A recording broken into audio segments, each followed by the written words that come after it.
अध्ययन प्रोफेशनली तो आप असफलताओं के दौर से निकलने की कोशिश कर ही रहे हैं और उसमें कुछ हद तक कामयाब भी होते नज़र आ रहे हैं, लेकिन पर्सनल लाइफ भी आपकी काफ़ी दुखदाई रही है, एक तरह से कह सकते हैं।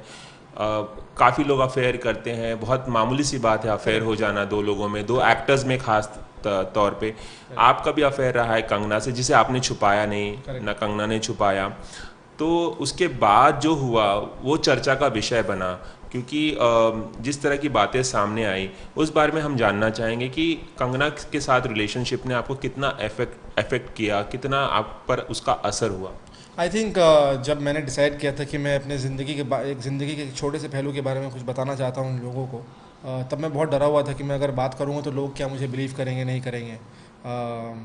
लोग कहेंगे ये पब्लिसिटी के लिए कर रहा है, पब्लिसिटी चाहता है, व्हाटएवर तो जब इनिशियली वो स्टोरी बाहर आई तो लोगों ने वही कहा, अरे वो ट्विटर पे पेड लोग जो होते हैं कि फेसलेस, कि वो पब्लिसिटी के लिए कर रहा है, इसके लिए कर रहा है, उसके लिए कर रहा है। धीरे धीरे a lot of people started joining in support, और and they all side saying कि इसकी आंखों में कोई सच्चाई है।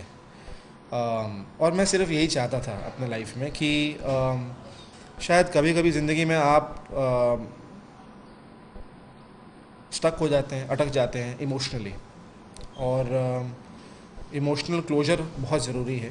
और मुझे लगा कि शायद अगर मैं अपनी साइड ऑफ द स्टोरी एक बार कह दूं, बिकॉज मेरा रिश्ता पब्लिक था, पब्लिक प्लेटफॉर्म पर था, और ये अपना रिश्ता मैं एक बार पब्लिक प्लेटफॉर्म पर बता दूं कि ये कहानी थी, ये मेरे एक्सपीरियंसेस थे लाइफ में। मैं ना किसी को गाली देना चाहता हूँ, ना मैं किसी को अपने फेलियर के लिए ब्लेम करना चाहता हूँ। लोग जो गलत लोग बाहर बैठे हैं वहाँ पर ये बोलने के लिए कि मैंने किसी को गाली दी थी या मैं किसी को ब्लेम कर रहा था, तो शायद वो मेरी बात समझ ही नहीं पाए लाइफ में। That is not what I was trying to say. दो लोगों की कंट्रोवर्सी के बीच में मेरा नाम फिर से जोड़ा जा रहा था, और मुझे लगा कि इसका अंत बहुत ज़रूरी है, नहीं तो ये चीज़ें जो है आपका पीछा नहीं छोड़ती हैं। और अब मैं इस मकाम पर खड़ा हूँ कि अब मेरा नाम उस व्यक्ति के साथ नहीं जोड़ा जाता, जिस तरीके से मैं नहीं चाहता हूँ। It's not there any more. और मेरी एक इंडिविजुअल पहचान है, और मैं अगर आप देखें तो शुरुआत से ये बात कहते आ रहा हूँ मीडिया से कि don't take my name with anybody, call me who I am. ये मत कीजिए कि मैं किसी का बॉयफ्रेंड हूँ या मैं किसी का ये हूँ, या मुझे हमेशा इन चीज़ों से तकलीफ रही है लाइफ में, और मैं ऐसा हूँ, मैं ईगोइस्टिक हूँ लाइफ में, where I don't want my name to be taken with anybody, because हम एक ऐसे फील्ड में हैं जहाँ पे लोग बोलेंगे ये पब्लिसिटी के लिए कर रहा है, और ये बात मैं सुनना नहीं चाहता। आई थिंक भगवान ने इनफ टैलेंट दिया है और मेहनत करने के लिए मुझे वो शक्ति दी है, तो मैं करता रहूँगा आगे लाइफ में, अकेले करता रहूँगा। और मेरे पीछे मेरे बहुत बड़े फादर हैं जो खुद एक बहुत बड़े स्टार हैं, और एज अ फादर उनका एक बहुत अमेजिंग फादर रहे हैं, बहुत अमेजिंग मॉम है मेरी जिन्होंने बहुत सपोर्ट किया है लाइफ में, एंड दैट्स ऑल मैटर्स। माँ बाप के सिवा अलावा और कोई मैटर नहीं करता इस दुनिया में। जो आपने बातें बताई थी उसमें ये भी थी कि आपके साथ बहुत बुरा बर्ताव होता था कंगना के साथ, कंगना बहुत बुरी तरह से आपको गालियाँ भी देती थी और एक आध बार हाथ भी उठाया है, इस बारे में क्या कहेंगे? आई थिंक इसके बारे में अब मैं कुछ नहीं कहना चाहता। अभी मैं यही कहना चाहूँगा कि अब मैं अपनी ज़िंदगी में बहुत अच्छे फेज़ में हूँ, बहुत खूबसूरत फेज़ में हूँ, तो इसलिए ये सारी नाइटमेरिश जो बातें हैं इसके बारे में ना बात किया जाए।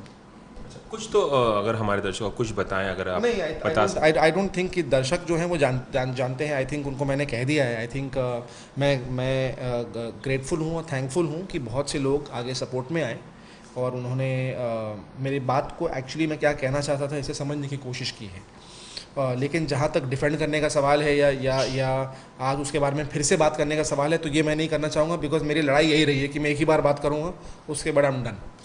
अध्ययन बहुत सारे जो रिश्ते हैं वो बहुत एक अलग टर्न ले लेते हैं। किसी का भी जैसे प्यार करना बहुत एक मामूली बात है, दो लोगों का अट्रैक्ट होना, वैसे रिश्ता टूटना भी बहुत मामूली बात है। लेकिन कंगना के साथ जो कुछ हुआ, जो कुछ आपके साथ किया कंगना ने, वो मामूली बात नहीं है। इसलिए मैं ये सवाल आपसे बार बार पूछ रहा हूँ कि क्या कुछ हुआ था। ऐसी भी बातें भी आई थी कि काला जादू वो करती थी, गालियाँ देती थी आपको वो इक्वल जो स्टेटस देना चाहिए रिलेशन में वो नहीं देती, बहुत अब्यूसिव भी थी वो। और कई बार आपको घर से बाहर भी खड़ा किया, घर के अंदर भी नहीं आने दिया, लिव इन रिलेशनशिप में आप थे, तो बहुत बहुत ज़्यादा बुरा हुआ। इसलिए मैं जानना चाहता हूँ कि इन बातों में कितनी सच्चाई है और क्या किस फेज से आप गुजरे। नहीं, आई थिंक डेफिनेटली सच्चाई है, इसलिए इसके बारे में मैंने बात किया था, और सिर्फ एक ही बार बात किया था और एक ही बार बात करूँगा। और जहाँ तक मेरे फेज़ का सवाल है, of course it was a tough phase to get up again, और इमोशनली अपने आप को स्ट्रॉन्ग करना, आगे बढ़ना ज़िंदगी में। चाहे एज आई सेड कि बहुत से लोग बिलीव करते हैं, बहुत से लोगों को लगता है कि ये सिर्फ एक गॉसिप का विषय है। वो उनकी ज़िंदगी, वो उनका पॉइंट ऑफ व्यू है, उसे मैं चेंज भी नहीं कर सकता और चेंज भी करना नहीं चाहता। लेकिन जो बात कही उसमें सच्चाई है लाइफ में, और अब जो है एक नई ज़िंदगी है और इमोशनली आगे बढ़ चुका हूँ लाइफ में, इसलिए मैं नहीं चाहता कि उस नाम को मेरे साथ जोड़ा जाए।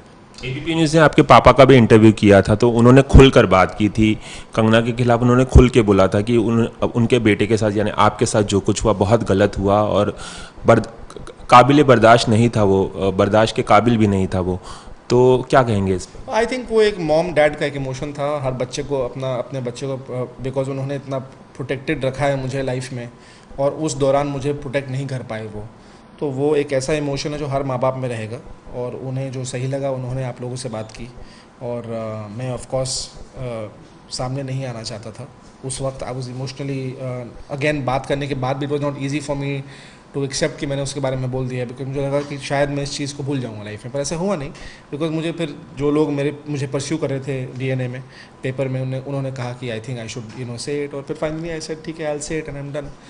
सो बट मॉम डैड का बोलना बनता है यार, मॉम डैड है तो ठीक। उनके लिए भी काफ़ी टफ टाइम था ये जब आपके साथ ये कुछ हो रहा था, क्योंकि वो जानते थे कि आपके साथ क्या हो रहा है, लेकिन आप उस दौरान अपने मम्मी पापा की नहीं सुन रहे थे, जैसे कि शेखर जी ने हमें बताया। उनके लिए भी कितना टफ टाइम था जब आप रिलेशनशिप में थे कंगना के? आई थिंक टफ टाइम था। आई थिंक जो बच्चा अपनी ज़िंदगी में गलत करे उसके लिए वो डेफिनेटली अपने मॉम डैड को टफ टाइम देता है, और मैंने अपनी ज़िंदगी में अपने मॉम डैड को इनिशियली पहले शुरुआत में बहुत टफ टाइम दिया, फिर मैं सीखा हूँ लाइफ से। तो मैं ये कहना चाहूँगा कि और जितने भी बच्चे हैं एटलीस्ट अपने माँ बाप के पर्सपेक्टिव को समझने की कोशिश करें कि वो क्या कह रहे हैं और क्यों कह रहे हैं, बिकॉज माँ बाप की आदत थोड़ी ना है कि ऐसे ही बैठ के जो है वो लेक्चर देते रहें। कुछ तो चाहेंगे अपने बच्चों को प्रोटेक्ट करने के लिए, बिकॉज उनकी ज़िंदगी में एक्सपीरियंस ज़्यादा है। ये बात हम नहीं समझते।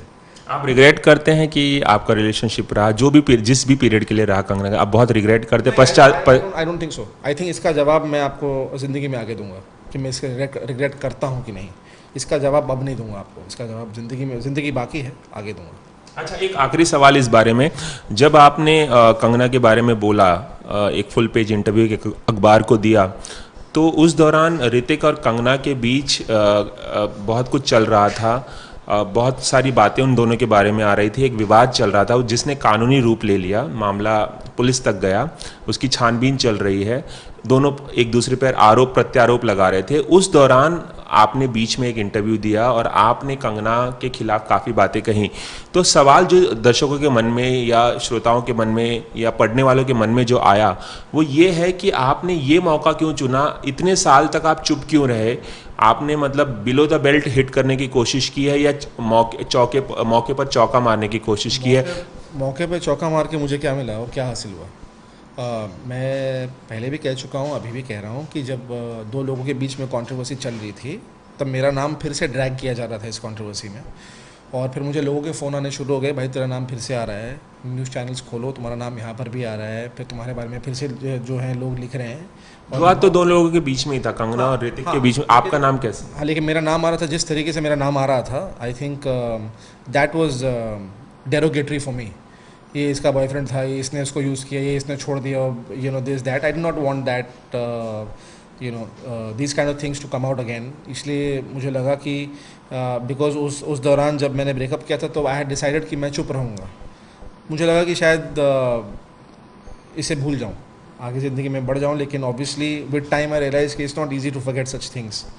और तब जो डीएनए जो हमारे पेपर हैं तो वो मेरे पीछे पड़े हुए थे बहुत दिन तक। मैंने उन्हें फ़ोन नहीं किया, मैंने किसी को फ़ोन नहीं किया कि मुझे इंटरव्यू देना है, वो मेरे पीछे पड़े हुए थे कि आपको कि because the journalist knew my side of the story in life and she felt that I should talk about it, so I did eventually, because she had to convince me and it took me a long time. फिर जब मैंने decide किया कि ठीक है तो मैंने बोला ठीक है, लेकिन अब टॉपिक वो ख़त्म हो चुका। बस आखिरी चीज़ कि इसके बाद इंटरव्यू देने के बाद ये इल्ज़ाम लगा आप पे कि किसी, अगर ऐसा कहा जाता है कि किसी औरत को अगर बदनाम करा तो उसके कैरेक्टर पर उंगली उठाओ, तो इस तरह के इल्ज़ाम आप पे लगे कि आप I think people should stop this fake feminism card.